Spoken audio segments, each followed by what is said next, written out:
there's something in the way, so we'll just make it work.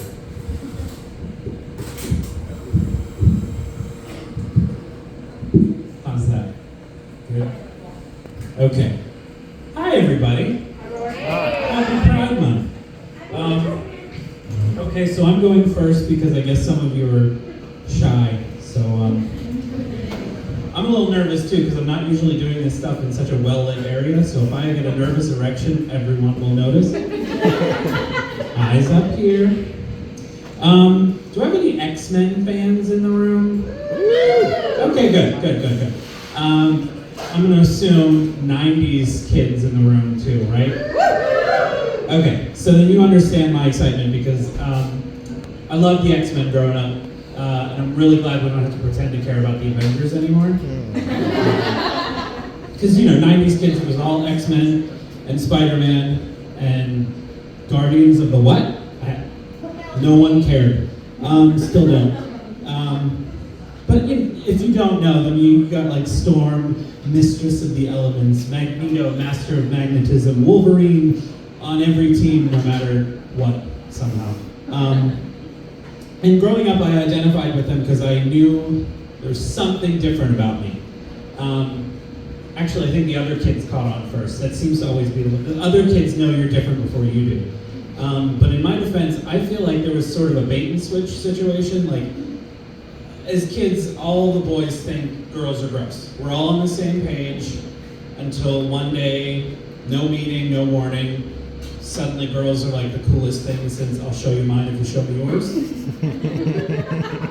I still play, by the way, if anyone's interested. But I really wanted the thing that was different about me to be superpowers.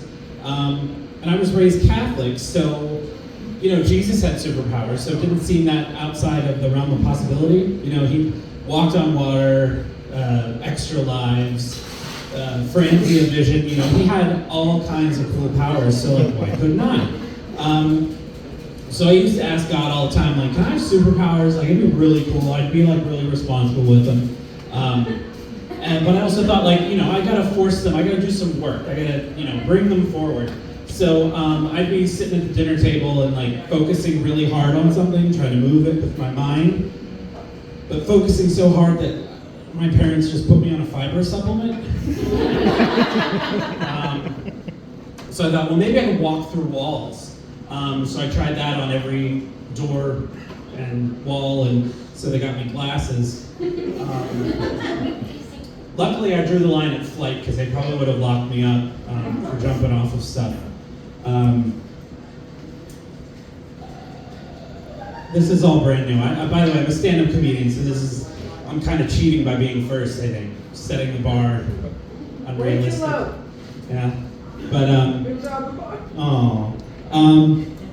So, fast forwarding a little bit in my queer upbringing, I did the Disney internship down at Walt Disney World, which, by the way, if you're gonna try out being gay, Disney World is one of the best places to do it because there are fairies everywhere.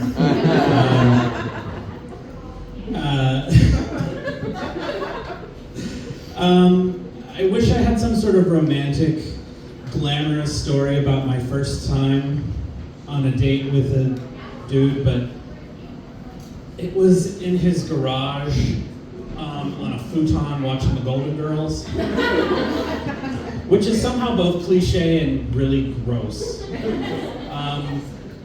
I don't remember his name. He leaned in to give me a kiss and I completely blacked out. He didn't drug me or anything. I was so anxious that it was happening that my brain was just like, okay, you're good.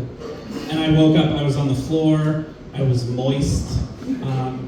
I don't know if they were my juices, his juices, the guy next door, I don't know. But I must have been great because he never called again. That's how that works, right? Yeah, really unglamorous kind of beginnings. But I look back on this and I think this is what happens when you treat it like it's a big dirty secret. So I treated it like one.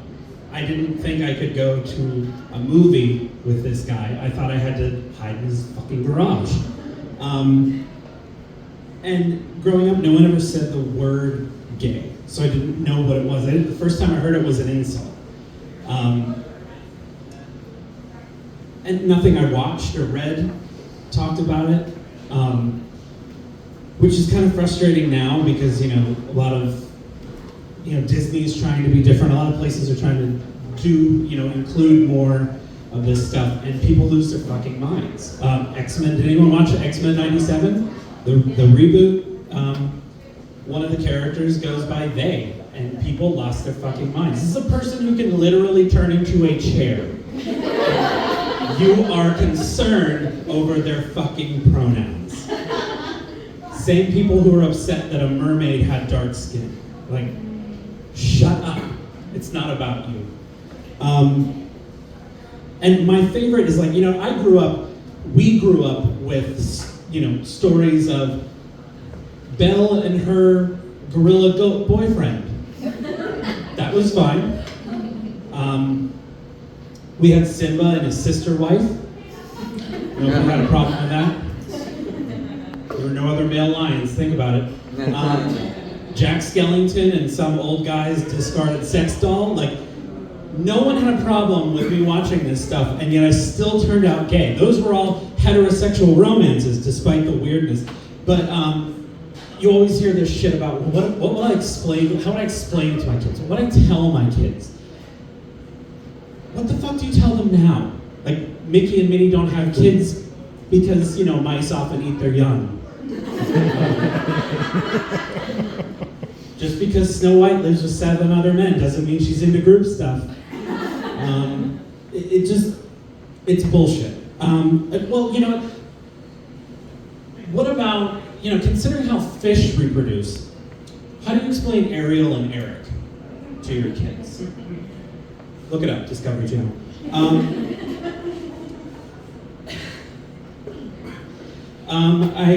Anyway.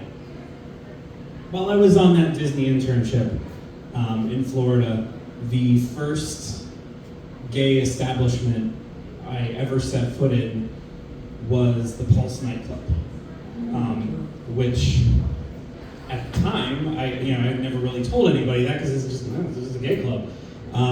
Never would have imagined that it would be headline news. But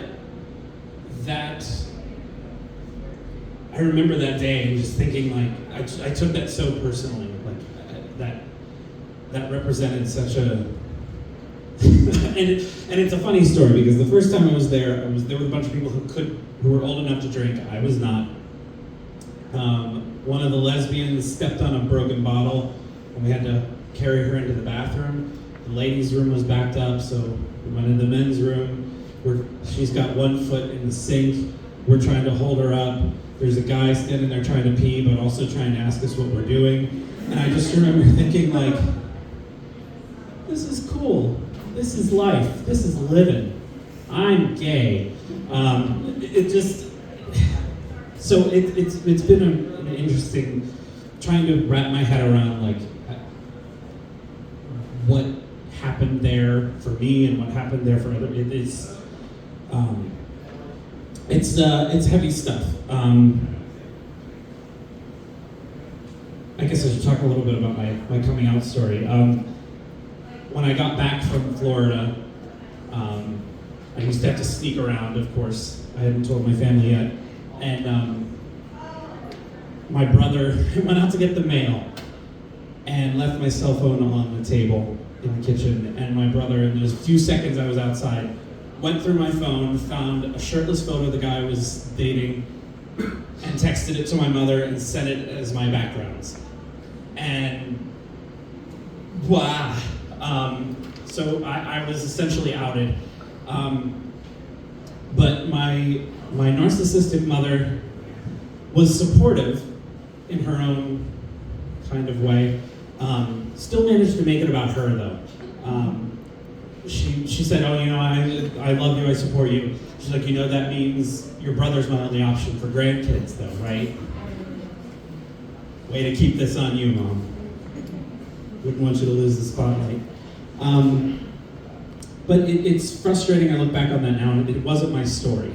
Somebody stole my family took my story, so that's kind of why I ended up doing stand-up, because I get to tell my stories my way, and that's kind of, I wanted these superpowers, but I realized I kind of have superpowers of my own after all, like empathy, resilience, my sense of humor. I was able to keep through all of this. So I guess you could call me Fagnito. Master of Fagnetism. And I do have one other really cool superpower. No gag reflex. Thanks, everybody.